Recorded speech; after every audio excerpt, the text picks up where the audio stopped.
ಈಗ ಮತ್ತೆ ಕ್ಯಾಬಿನೆಟ್ಗೆ ಸೇರ್ತಿದ್ದಾರೆ. ಈಗ ನಮ್ಮ ಜೊತೆ ಇದ್ದಾರೆ ಸಂತೋಷ್ ಲಾಡ್ ಅವರು. ಅವ್ರನ್ನ ಕೇಳ ಸರ್, ಫಸ್ಟ್ ಎಷ್ಟು ಗಂಟೆಗೆ ನಿಮಗೆ ಕರೆ ಬಂತು, ಏನು ಹೇಳಿದ್ರು ಸರ್? ಸುಮಾರು ಒಂದು ಹಾಫ್ ಅನ್ ಅವರ್ ಹಿಂದಗಡೆ ಮುಖ್ಯಮಂತ್ರಿಗಳು ಕರೆ ಮಾಡಿದ್ರು. ಸೊ ನಿನಗೆ ಸಚಿವ ಸಂಪುಟದಲ್ಲಿ ಅವಕಾಶ ಇದೆ, ಬಾ ಪ್ರಮಾಣ ವಚನಕ್ಕೆ ಬಾ ಅಂತ ಹೇಳಿದ್ರು. ಭಾಳ ಖುಷಿಯಾಗಿದೆ. ಓಕೆ, ಈ ಕಳೆದ ಬಾರಿ ಕಾರ್ಮಿಕ ಇಲಾಖೆನ ನಿರ್ವಹಿಸ್ತಿದ್ರಿ, ಈ ಬಾರಿ ಯಾವ ಇಲಾಖೆ ನಿರೀಕ್ಷೆಯಲ್ಲಿದೆ, ಯಾವ್ದು ಕೊಟ್ಟರು ನಿರ್ವಹಿಸ್ತೀರಾ ಏನು ಅಂತ? ಅಲ್ಲ, ಪ್ರಪ್ರಥಮದಲ್ಲಿ ಹೈಕಮಾಂಡ್ಗೆ, ರಾಹುಲ್ ಗಾಂಧಿ ಅವರಿಗೆ, ಖರ್ಗೆ ಸಾಹೇಬರಿಗೆ, ಮುಖ್ಯಮಂತ್ರಿಗಳು, ಮಾಜಿ ಮುಖ್ಯಮಂತ್ರಿಗಳಿಗೆ, ಆಮೇಲೆ ಪಕ್ಷದ ಎಲ್ಲ ಮುಖಂಡರುಗಳಿಗೆ ನಾನು ಧನ್ಯವಾದಗಳನ್ನ ಹೇಳಕ್ಕೆ ಇಚ್ಛೆ ಬಯಸ್ತೀನಿ. ನನ್ನ ಮೇಲೆ ಒಂದು ವಿಶ್ವಾಸ ಇಟ್ಟು ಪುನಃ ನನಗೊಂದು ಅವಕಾಶ ಕೊಟ್ಟಿದ್ದಾರೆ. ಅವರಿಗೆ, ಪಕ್ಷಕ್ಕೆ, ಸರ್ಕಾರಕ್ಕೆ ಹೆಸರು ತರತಕ್ಕಂಥ ಕೆಲಸ ಪ್ರಾಮಾಣಿಕವಾಗಿ ಮಾಡ್ತೀನಿ ಅಂತ ಹೇಳಿ ಇಚ್ಛೆ ಬಯಸ್ತೀನಿ. ಎರಡನೇ ಬಾರಿ ಸಂಪುಟ ಸೇರ್ತಿದ್ರ, ಸೊ ನಿಮ್ಮಿಂದ ಇನ್ನೇನೆಲ್ಲ ನಿರೀಕ್ಷೆ ಮಾಡಬಹುದು ಅಂತ ನೋಡೋಣ. ಈಗ ಯಾವ ಖಾತೆ ಸಿಗುತ್ತೆ, ಅದ್ರ ಮೇಲೆ ಆ ಖಾತೆಯಲ್ಲಿ ಹೊಸತನ ಆಗಲಿ, ಹೊಸದೇನು ತರ್ಬೋದು ಅಂತ ಯೋಚನೆ ಮಾಡಿ ಹೇಳ್ತೀನಿ. ಓಕೆ, ಈಗ ಅನೇಕರು ಕೂಡ ಎರಡನೇ ಸಂಪುಟದಲ್ಲಿ ನಮಗೆ ಸ್ಥಾನ ಸಿಗುತ್ತೆ ಅನ್ನುವಂಥ ನಿರೀಕ್ಷೆಯಲ್ಲಿದ್ರು. ಸೊ ಅವ್ರನ್ನ ಯಾವ ರೀತಿ ಪಕ್ಷ ಮನವೊಲಿಸುವಂತ? ಹೈಕಮಾಂಡ್ ಅದ್ರ ಬಗ್ಗೆ ಯೋಚನೆ ಮಾಡುತ್ತೆ. ಮುಖ್ಯಮಂತ್ರಿಗಳು, ಹೈಕಮಾಂಡ್ ಇದೆ ಅದರ ಖಂಡಿತವಾಗ್ಲೂ ಭಾಳಷ್ಟು ಜನ ಆಕಾಂಕ್ಷಿ ಇದ್ರು. ಸೊ ಅವ್ರಿಗೆ ದುಃಖ ಆಗೇ ಆಗಿರುತ್ತೆ, ಯಾರಿಗೆ ಸಿಕ್ಕಿರಲ್ಲ ಅವ್ರಿಗೆ ಮನಸ್ತಾಪ ಆಗಿರುತ್ತೆ.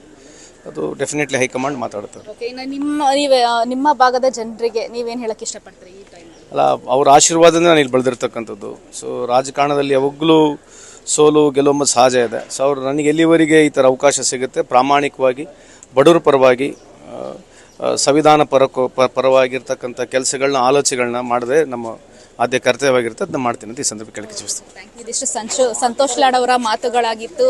ಹಂಸಶ್ಯಾಮಲ, ನ್ಯೂಸ್ 18 ಬೆಂಗಳೂರು.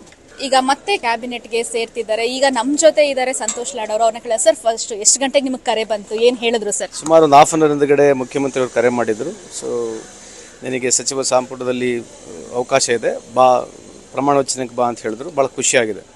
ಓಕೆ, ಈ ಕಳೆದ ಬಾರಿ ಕಾರ್ಮಿಕ ಇಲಾಖೆನ ನಿರ್ವಹಿಸ್ತಿದ್ರಿ, ಈ ಬಾರಿ ಯಾವ ಇಲಾಖೆ ನಿರೀಕ್ಷೆಯಲ್ಲಿದೆ, ಯಾವ್ದು ಕೊಟ್ಟರು ನಿರ್ವಹಿಸ್ತೀರಾ ಏನು ಅಂತ?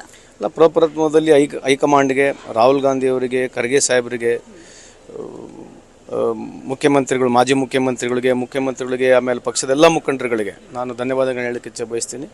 ನನ್ನ ಮೇಲೆ ಒಂದು ವಿಶ್ವಾಸ ಇಟ್ಟು ಪುನಃ ನನಗೊಂದು ಅವಕಾಶ ಕೊಟ್ಟಿದ್ದಾರೆ. ಅವರಿಗೆ, ಪಕ್ಷಕ್ಕೆ, ಸರ್ಕಾರಕ್ಕೆ ಹೆಸರು ತರತಕ್ಕಂಥ ಕೆಲಸ ಪ್ರಾಮಾಣಿಕವಾಗಿ ಮಾಡ್ತೀನಿ ಅಂತ ಹೇಳಿ ಇಚ್ಛೆ ಬಯಸ್ತೀನಿ. ಎರಡನೇ ಬಾರಿ ಸಂಪುಟ ಸೇರ್ತಿದ್ರ, ಸೊ ನಿಮ್ಮಿಂದ ಇನ್ನೇನೆಲ್ಲ ನಿರೀಕ್ಷೆ ಮಾಡಬಹುದು ಅಂತ? ನೋಡೋಣ. ಈಗ ಯಾವ ಖಾತೆ ಸಿಗುತ್ತೆ, ಅದ್ರ ಮೇಲೆ ಆ ಖಾತೆಯಲ್ಲಿ ಹೊಸತನ ಆಗಲಿ, ಹೊಸದೇನು ತರ್ಬೋದು ಅಂತ ಯೋಚನೆ ಮಾಡಿ ಹೇಳ್ತೀನಿ. ಓಕೆ, ಈಗ ಅನೇಕರು ಕೂಡ ಎರಡನೇ ಸಂಪುಟದಲ್ಲಿ ನಮಗೆ ಸ್ಥಾನ ಸಿಗುತ್ತೆ ಅನ್ನುವಂಥ ನಿರೀಕ್ಷೆಯಲ್ಲಿದ್ರು. ಸೊ ಅವ್ರನ್ನ ಯಾವ ರೀತಿ ಪಕ್ಷ ಮನವೊಲಿಸುವಂತ?